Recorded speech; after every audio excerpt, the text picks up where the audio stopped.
दुनिया में ताकत का सबसे खामोश रूप एटम बॉम्ब होता है।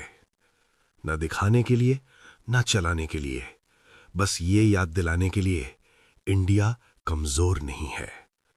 ये कहानी बॉम्ब की नहीं, हिम्मत की है। 1947 इंडिया आजाद हुआ, लेकिन सुरक्षित नहीं। देश गरीब था, फौज कमजोर थी और पड़ोसी खतरनाक। उस वक्त किसी ने सोचा भी नहीं था कि इंडिया कभी एटम बॉम्ब बनाएगा, लेकिन वक्त ने इंडिया को मजबूर कर दिया। वीडियो पसंद आई हो तो सिर्फ देख के मत जाइए, सब्सक्राइब करके इस सफर का हिस्सा बनिए। 1962 चाइना ने इंडिया पर हमला किया। इंडिया हार गया। ये सिर्फ जंग नहीं थी, ये देश के भरोसे पर वार था। और 1964 में चाइना ने एटम बॉम्ब टेस्ट कर दिया।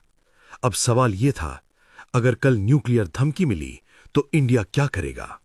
इसी बीच एक आदमी था, डॉक्टर होमी जहांगीर भाभा। उन्होंने कहा, अगर इंडिया को जिंदा रहना है तो साइंस में शक्तिशाली बनना पड़ेगा। 1954 में बना एटॉमिक एनर्जी कमीशन।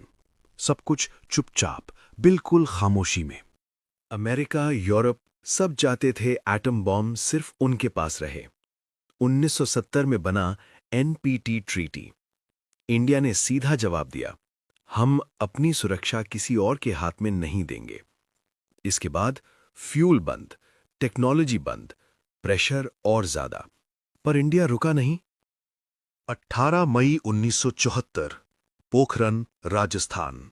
ऑपरेशन का नाम स्माइलिंग बुद्धा। इंडिया का पहला न्यूक्लियर टेस्ट। इंडिया ने दुनिया से कहा, यह पीसफुल है, पर संदेश साफ था, इंडिया अब चुप नहीं रहेगा। 11 और 13 मई 1998 प्राइम मिनिस्टर अटल बिहारी वाजपेयी। पोखरन फिर से कांप उठा।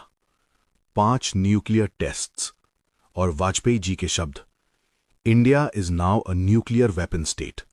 दुनिया सैंक्शंस लगे, प्रेशर आया, पाकिस्तान ने भी टेस्ट किया।